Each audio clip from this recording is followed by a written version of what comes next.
Hi, welcome to the small shed. This week I've got to make a model railway layout board. See you in a minute.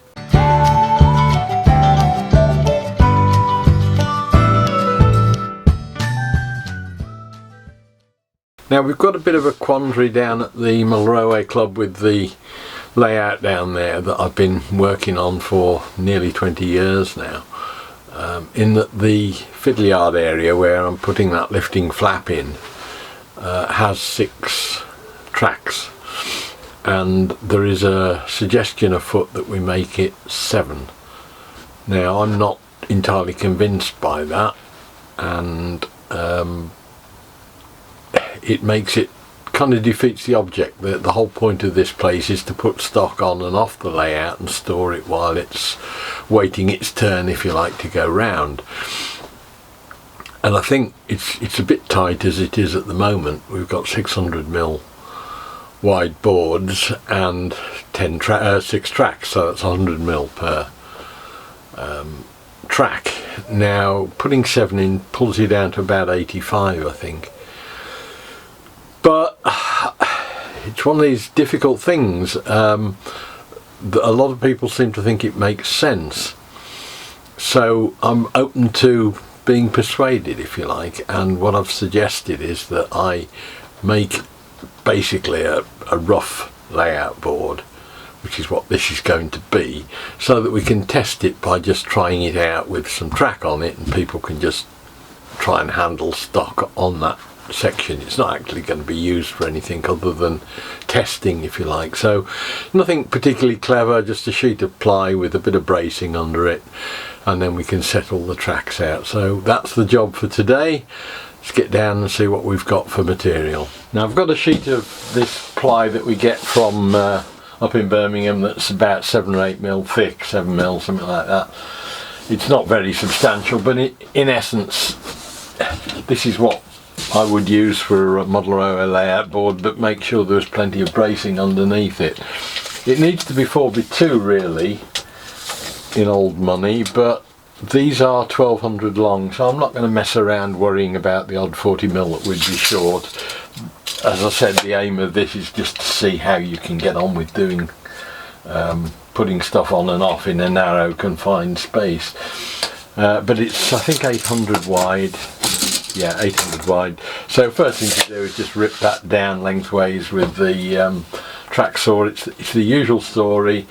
We're probably pushing the shed to its limits in that that's as big as the whole of the workbench really, but you have to work with what you've got.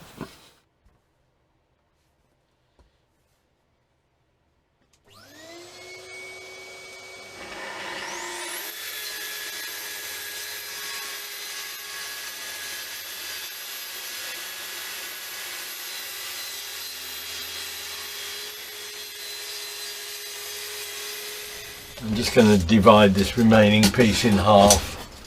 Right, so that's given me a kit of parts to make a model railway layout board. I've got the basic board, which will need the end cutting off it to 4 foot, but it's a 4x2 board.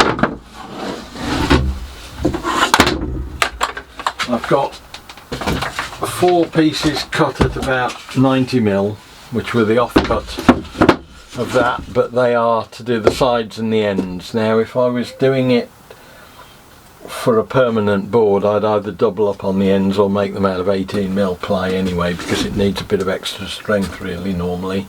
But I've got those to do the sides and the ends, and then I've got another 5 at 70mm which will fit inside the structure with 2 cross pieces and 3 diagonals just to stiffen across the boards. So that should make the whole thing nice and solid.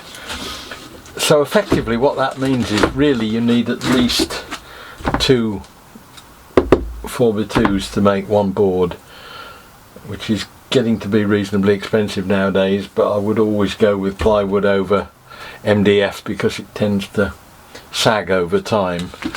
These just need a clean up now, so we'll get the sander out, we'll give them a clean up, and then we'll start and cut them all to individual lengths to suit.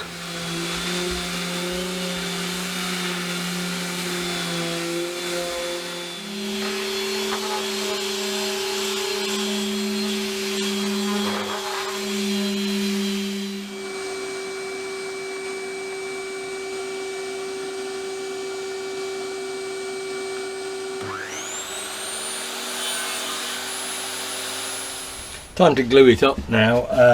It's not going to be the easiest of things to glue up, because not just because it's in the shed and it's quite small, but because you're gluing edge on to a surface that you want to keep it all at right angles. Can't do a lot at a time, I don't think. I'm just going to glue each side on separately, and then I can clamp vertically and keep a check on it being at right angles. The alternative would be to lay that bit flat on the deck and push it tight against that and keep that bit upright, but I think this is easier to handle. So we're going to get some white wood glue, run along that edge, and then I'll just run along with the clamp and get it in the right clamps and get it in the right direction. White wood glue, yeah. Glue.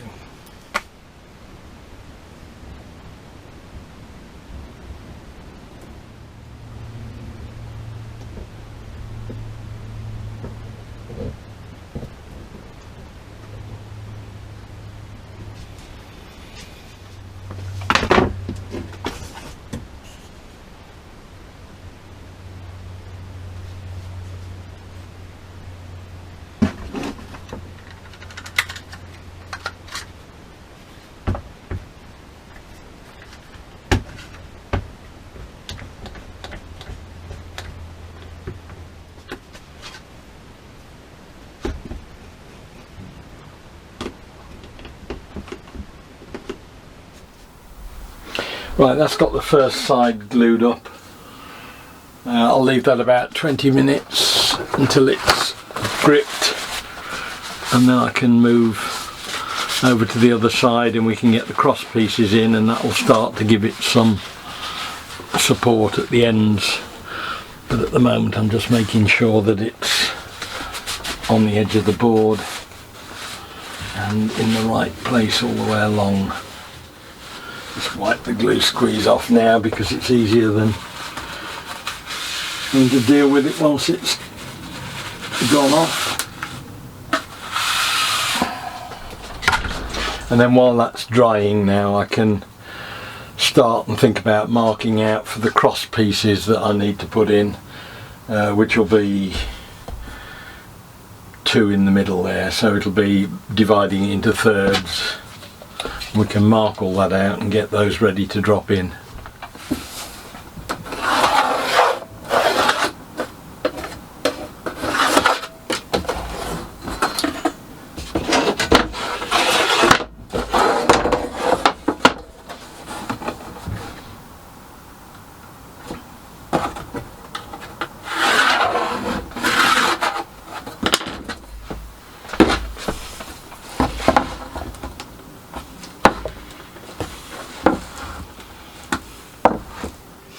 Right, that's managed to get 3 sides of it clamped up.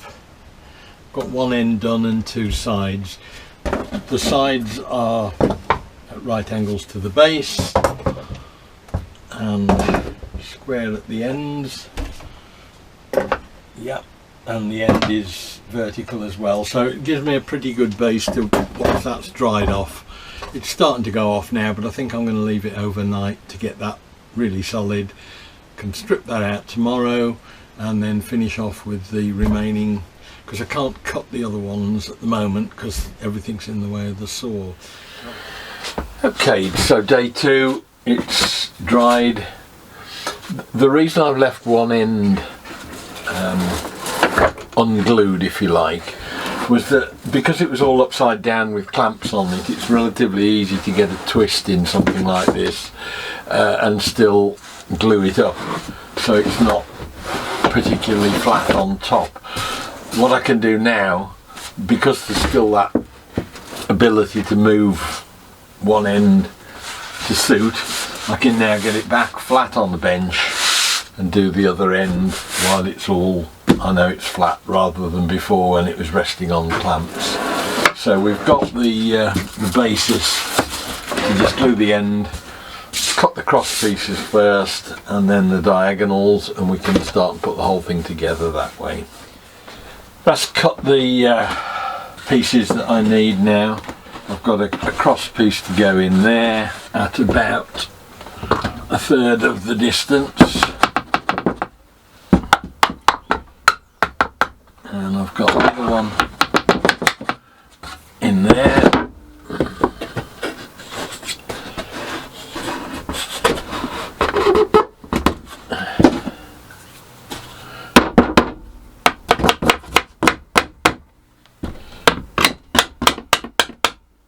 And then we can put the diagonals in that will go in like that.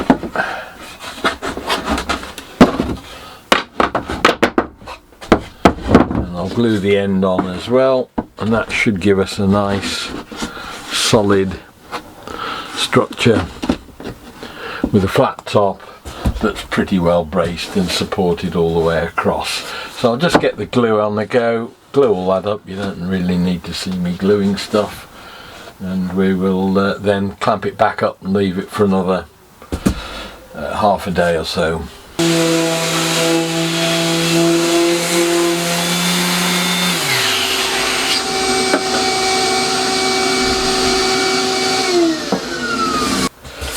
Okay, so that's got us the board finished.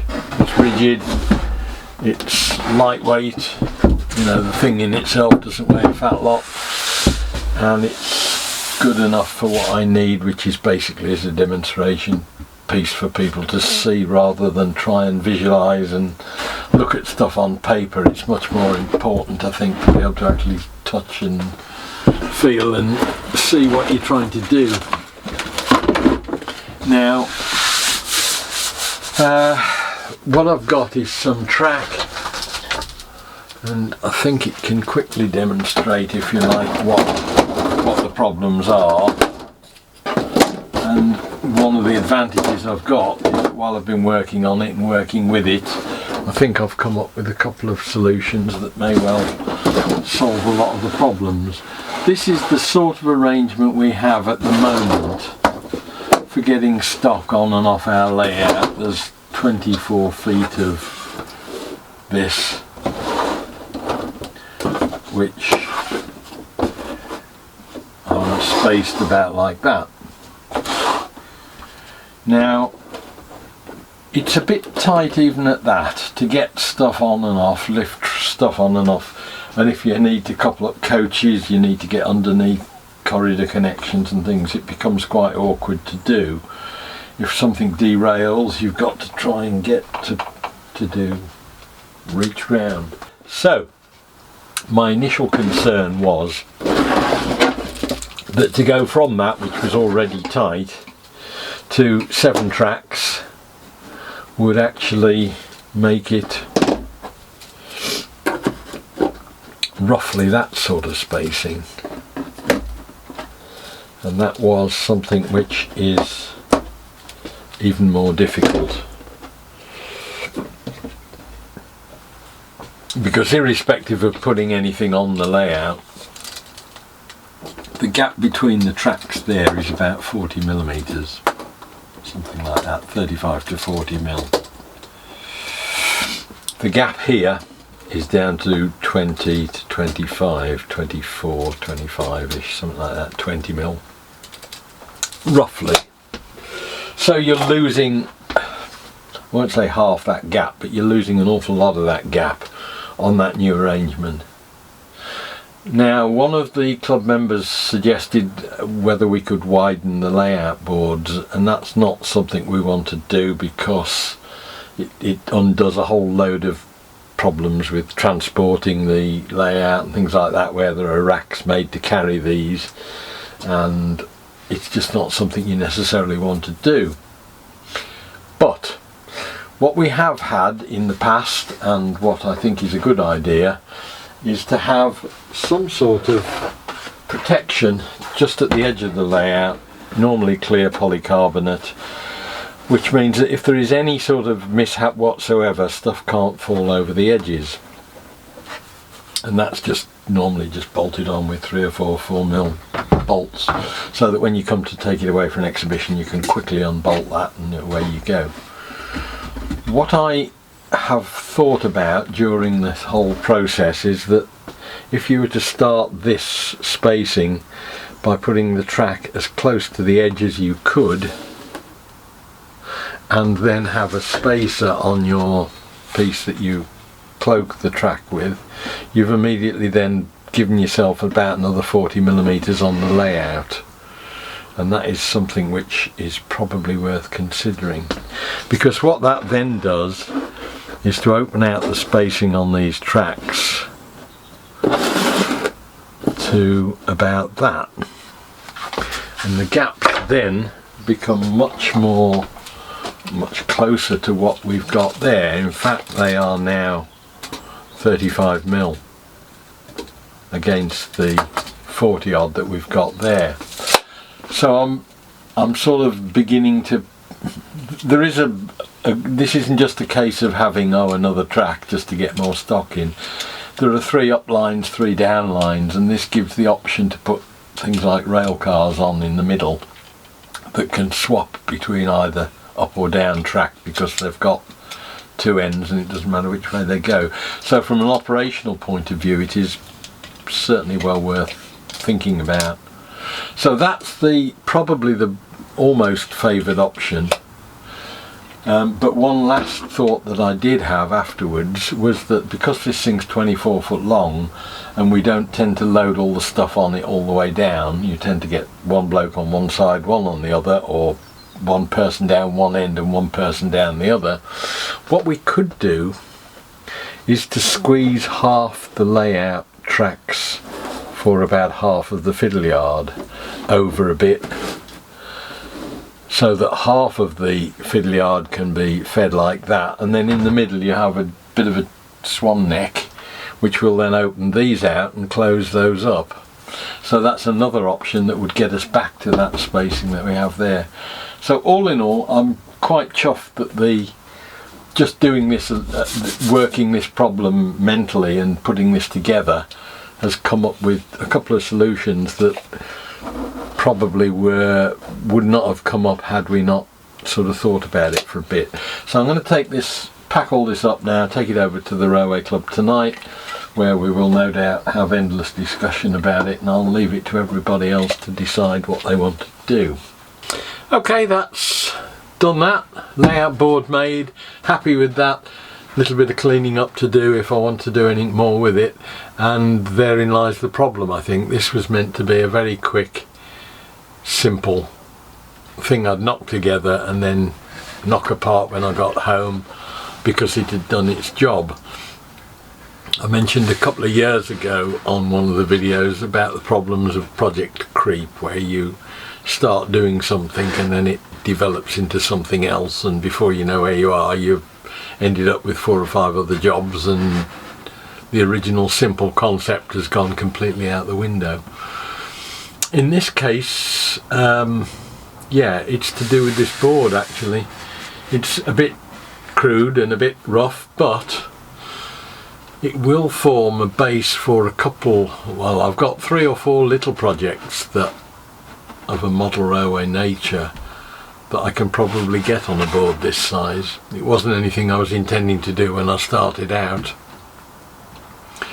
but now I've finished it and now I know how light it is and that it's quick and easy to get in and out of the car.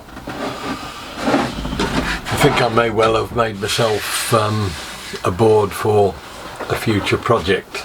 I think I know where I can put it so that it's not a storage problem, and although the top is a bit scabby, that doesn't always matter with the model railway layout because you're covering it with all sorts of other stuff afterwards.